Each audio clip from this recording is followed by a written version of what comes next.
Hi, everybody. It's January 1st, 2022. Uh, what a couple of years we've had, and depending on how you look at it, what, what a few years we've had been kind of tumultuous in the world. But what helps everybody, and I'm preaching to the choir here, what helps us all who are watching these videos and talking amongst ourselves is music. And today is kind of a special day. Uh, Townes Van Zandt, the late great Townes Van Zandt, as he named one of his early albums in the 70s, passed away at age 52 on this date, 1997. So 25 years ago, he was only 52. He looked, oh gosh, he looked a lot older. He lived rough. He lived a very eccentric, vagabond-ish life. I really didn't have a whole lot planned out here other than to go over some CDs and albums. I first, like so many people, I think, I first heard of Townes when I got into outlaw country, well, 20 years ago now, really, over 20 years ago, but um, through Pancho and Lefty. I think that's kind of, most folks' introduction to the songwriting of Townes Van Zandt, of course, and like many others. Uh, Willie Nelson and Merle Haggard recorded a version. That's the one I became familiar with. It started with a cassette tape, one of those, best of whatever uh, bargain line cassettes, of Willie Nelson. When I was driving my '89 Pontiac Bonneville, it had a cassette player in it, and I would buy, just $3, $4, or $5 cassette tapes. Uh, and Pancho and Lefty was on there, and it was mesmerizing. The lyricism, I thought, oh man, Willie wrote a great one. And then you look at the liner notes. Oh, Townes Van Zandt wrote this. Who is this guy? And then so his name kept sort of popping up, and I thought, well, I got to get something. And so my introduction to Townes Van Zandt was this CD right here, and it has since been reissued with a couple of different covers, but I always love to start with live versions of people. And so this is not maybe the one everybody thinks of, but I started with Rear View Mirror, and this is the 1994, or sorry, 1993 slash 1997 release on Sugar Hill Records.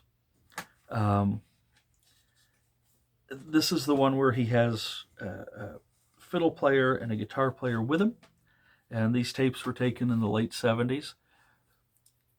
I'm going to spoil everything and say this is still, to this day, probably my favorite Townes Van Zandt collection.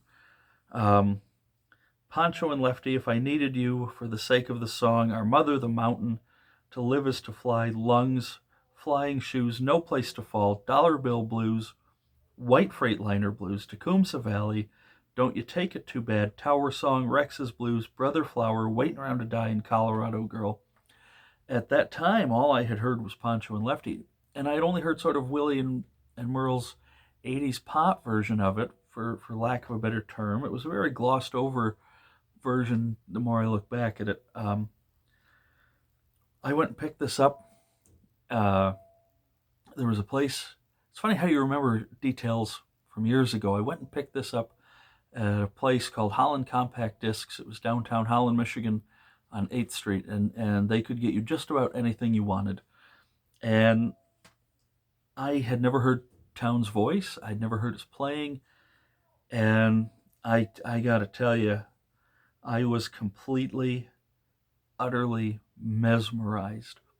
His voice is not fancy, but when he was on, and it was beautiful. He had a very, very nice singing voice uh, in the first half of his recording career. Um,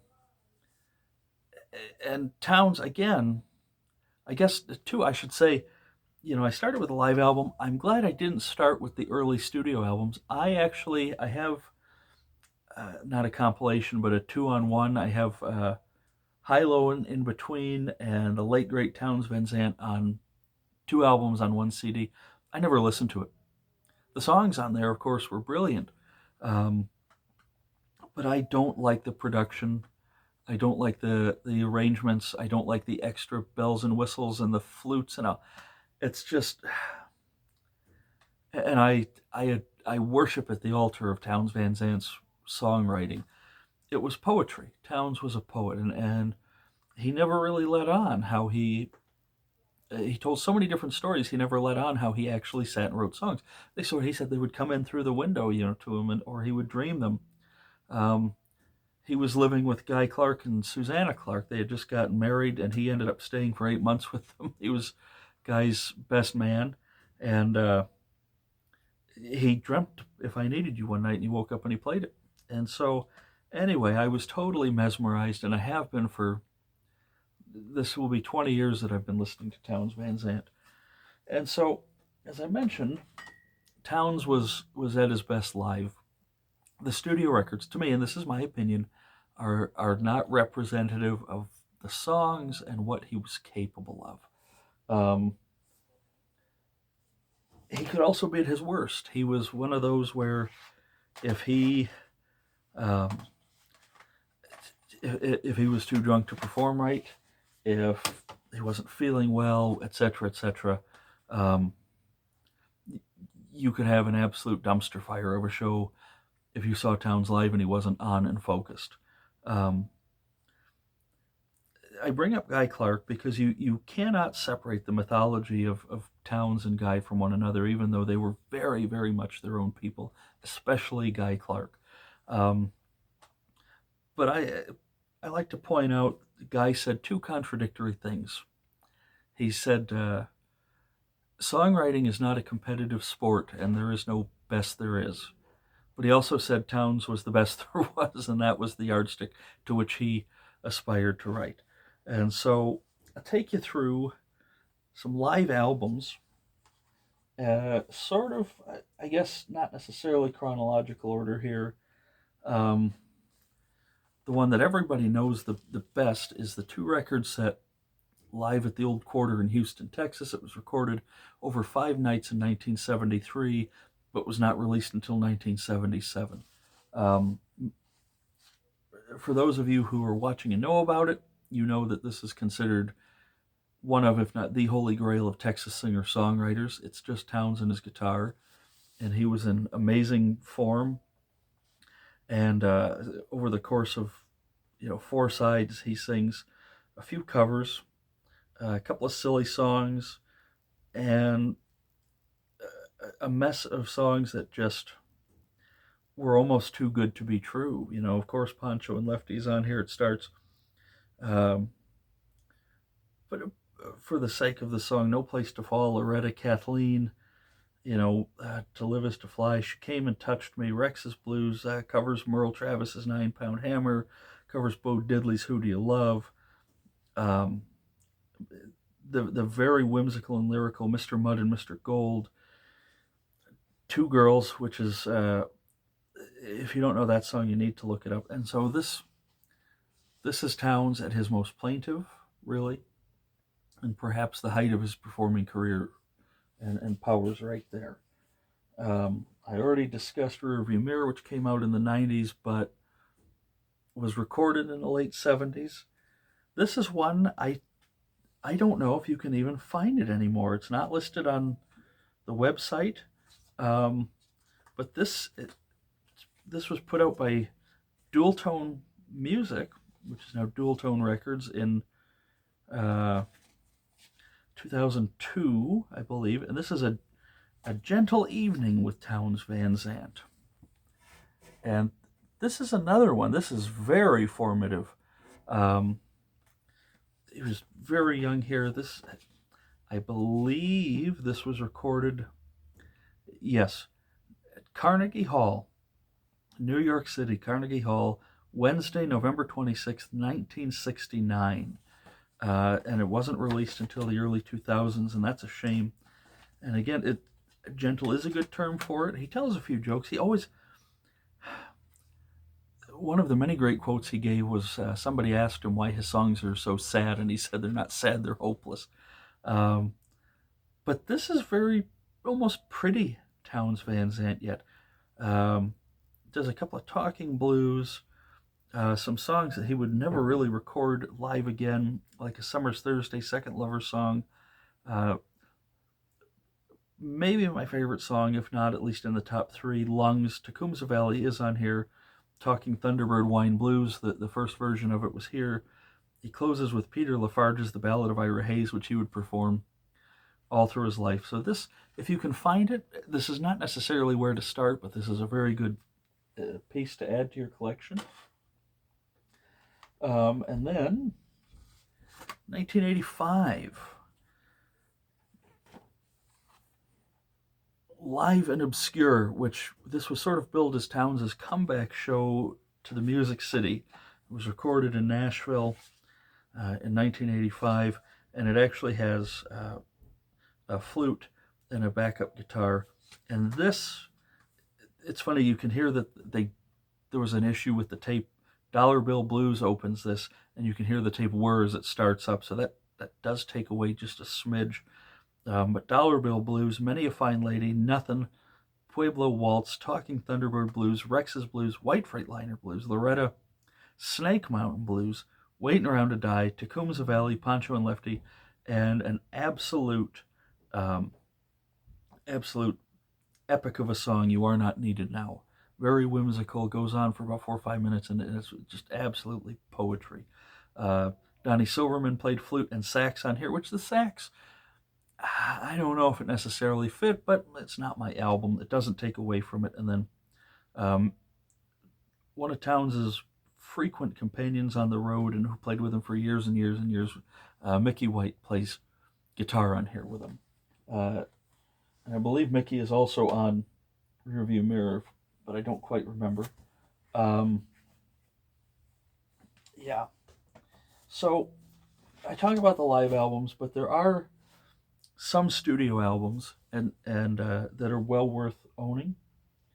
And to me, the best studio album he did, even though there was, some bells and whistles and a little bit of extra instrumentation, is At My Window from 1987. His voice was a little lower here. It had lost some of its range. It was starting to crack because already by then the years of drug abuse and alcoholism were starting to take their toll. However, this is a beautiful album. It opens with, again, another one that's probably in my top three, Snowin' on Raton. He re-recorded For the Sake of the Song. A new one on here called Ain't Leaving Your Love.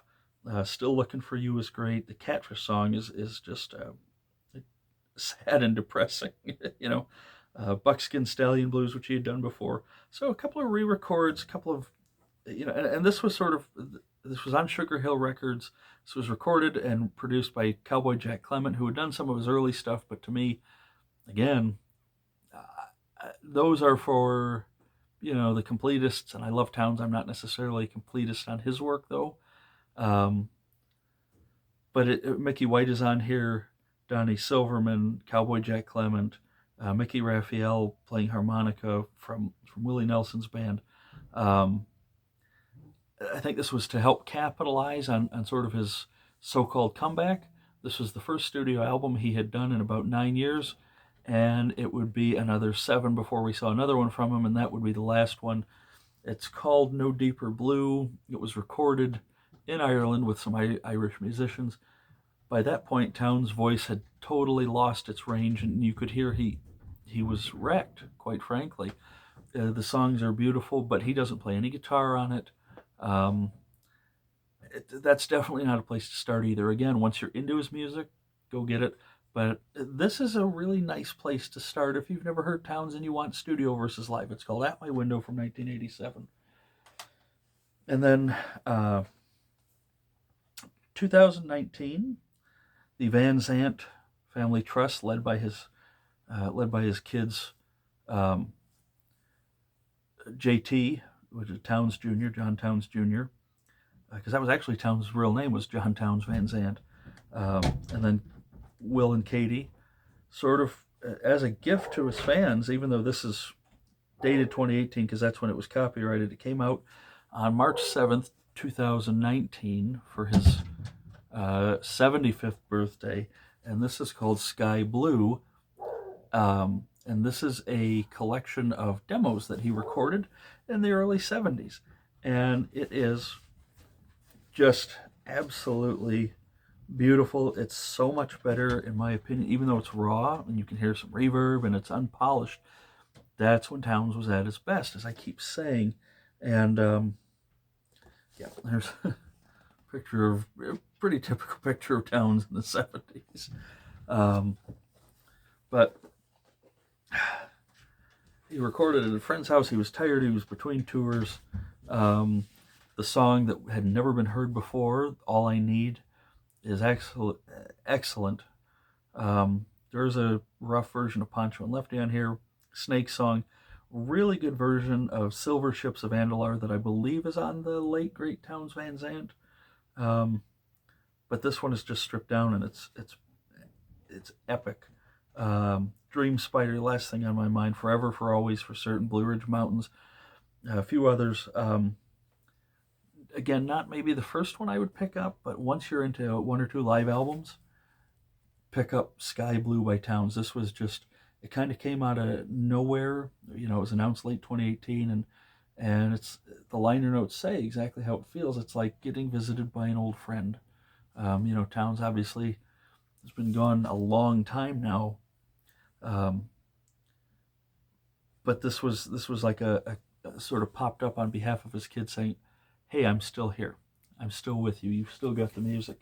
And then Fat Possum Records has done a great job helping keep Townes's music alive. And so this is the 2000. Well, I actually don't know what year this pressing is, but it was recopyrighted in 2007 by Townes Van Zandt Records and distributed by Fat Possum, better known, you know, for their old blues guys. Here's what Rearview Mirror currently looks like. It's a 2-record set as opposed to 1 CD. Again, kind of funny little artwork, I guess, from the side of the car. I would recommend this. Perhaps, I think, even though Live at the Old Quarter is perhaps the Bible of Townes, I believe this to be a little more accessible. So if this is where, if you're going to start with Townes, I think Rearview Mirror is it. So, you know, I'm not going to go into his personal life a whole lot. It's very well documented. There are books out there. There's a music journalist called Courtney S. Lennon. She has a website called Turnstiled and Junkpiled, which the title comes from a Townes song. She's kind of been bequeathed helping take care of his legacy. So she's not too active on Instagram anymore, which is where I first heard of her, but she keeps up her website, and so she keeps up with a lot of Texas music. And so you may have noticed back here, I don't have coffee tonight. And I would like to raise a toast. Shiner Bock beer. I figure we're talking about Townes, who is the GOAT, the greatest of all time. And he's a Texas boy. He was born in Houston, Texas. Van Zandt County in Texas was named after his great-grandfather or great-great-grandfather. I can't remember. His roots run deep. He had, you know, I'm not going to go into all the bad or the sad details. I want to celebrate his music and his legacy here. And also, I have to say, on a personal note, his music, like so many, you know, he's really what got me into singer-songwriters and folk. I mean, I was into outlaw music, outlaw country music. Townes is what got me into folk music and outlaw or Texas music more than anybody. His songs are sad, but you know what? When I listen to them, I feel better. And I think many of you will find, if you haven't listened to him, you'll feel the same way. If you have, you get totally what I'm saying. His songs are like old friends. Townes Van Zandt is alive and well in my musical world. He'll never go away. I've had many, many long nights with friends, some with family, but more with friends where we listen to his songs. As a matter of fact, my very dear friend Caleb it was his birthday today, and he's a lot younger than I am. He turned 25 today. So as he was coming into this world, Towns was leaving, and so I for his birthday I gave him Live at the Old Quarter because he knows Towns' music through me, but he didn't have that one yet. I said, man, you need this. So this is a very apropos day to give this to you. They touch your heart, really. They hit you in the head because they're poetic. His linguistic skills were second to none. That's why he's the GOAT. He was a beautiful finger picker in his younger days. Again, toward the end, there's a lot of live material out there. Buy it, but again, after you start with some of these, sort of start at your own risk there, only because it's hard, and I don't think you would appreciate the beauty of his music if you didn't hear sort of the evolution of Townes Van Zandt from when he was younger till when he was older. And gosh, he was only 52 when he died, which is unfathomable to me, but he was kind of lucky he made it that long. So anyway, here's to Townes.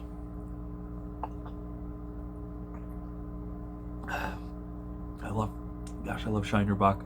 And here's to you too. And here's to everybody who's interacted with the channel here and who will continue to. I really appreciate everything, and so thank you very much. Go listen to Townes, celebrate his life and legacy. Don't just do it on his anniversary of his passing. Make it a constant thing. Happy New Year. Let's hope 2022 is our year. Take care of yourselves, everybody.